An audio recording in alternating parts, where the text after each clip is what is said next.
Kia ora and mabuhay guys! Today, ipapasyal ko kayo sa Tyburn Monastery. So basically, this monastery is located in Rotorua. It's around an hour away from Taupo. So it's a beautiful place. Actually, napaka-serene ng place. So normally, ay mga people na doing the Visita Iglesia, which is a very popular in the Philippines during Lent, pumupunta talaga dito sa Tyburn Monastery dito sa Rotorua. So, kaso medyo malayo lang talaga siya at saka rough road talagang dadaan na papunta dito sa place. Pero I'm telling you guys, if you will visit this place, you will definitely love this place. Sobra talagang tahimik, sobrang ganda, and the scenery is sobrang kakaiba talaga. So ito na guys, dumating na kami, yan.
Guys, may bagong kwentong aming bagong member. Sorry, Andrew. Sorry, Andrew. Iyak ko na, Andrew. Iyak mo lang yan, Andrew. Iyak mo lang, masaya si Ivan. Si Andrew, pamilyar yung pangalan ah. Sino nga ba? Sino si Andrew na? You're Sega fan. Yeah, may pang Santo Niño na kami. Oh, Chubby. So guys, andito kami ngayon sa Tyburn. Yes. Banal ang banal mo. Kailangan magdasal. It's left. Yan nga. Kaya magsisi ka ngayong araw na to. Magsisi ka ng mga kasalanan mo. Mapatawad pa kaya ako ng Diyos sa ating mga kasalanan? Sa sama ng ugali mo. Kilala Ewan ko lang. Kilala ko to eh. Kilala ko. Lord, kilala ko to. Lord. Hala. So yan guys. We're going up to... We're going up all the way to the top.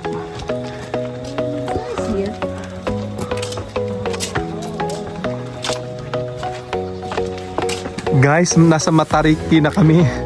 Matarik talaga, oh. Kaya pa. Nag-gym ako, hindi ako pagod. Excuse me. Wow, lakas. So guys, yun nga, umakit kami ngayon dito sa Tyburn. Sa Station of the Cross, may nagdadasal.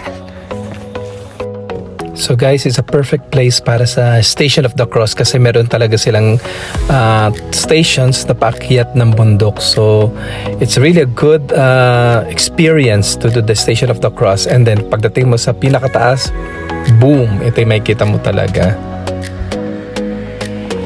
So yun guys, tahimik yung lugar, maganda yung view pagdating mo sa pinakataas, overlooking ay yung buong valley na dinaanan namin kanina nung papunta dito. So yan, so you can pray, you can sit down and contemplate while after you're doing your Station of the Cross.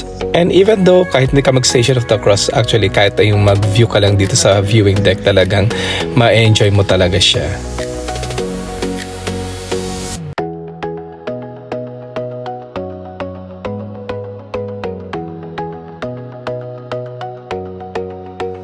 So guys, andito na kami sa tuktok ng Calcutta. Golgotha.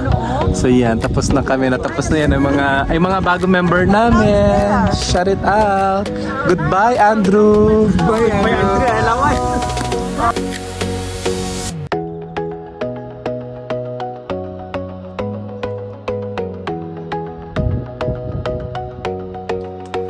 So yun na nga guys, after kunwarian magpakabait tong si Nanina dito sa taas, kala mo naman totoo kung papatawarin talaga ni Lord sa mga kasalanan mga kalokohan sa buhay. So yan, bumaba na kami guys at napagod na kami talaga. Ate man naman si ate, di ba? Unpack bago ang bag para lang pumunta dito sa Tyburn. Si Ate Chris TV. Oh, di ba? Ayaw talagang paawat. Ayaw pa kapag bumili yan ng bagong bag para lang talaga dyan. At kung makikita nyo talaga si Ivan, bagong sapatos, talaga lang para ipamukha sa aming mahirap lang talaga kami, mga hampas lupa. Ganon.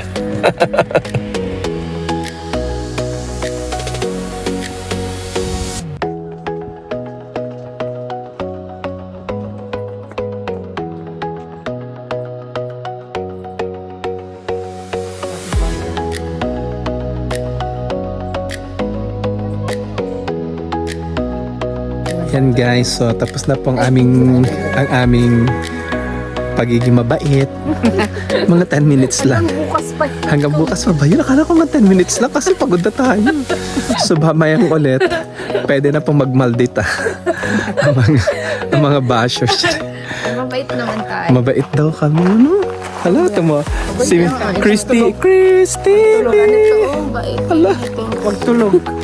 Ay, pakita mo naman Chris TV bag mo dyan. Chris TV bag. Tara!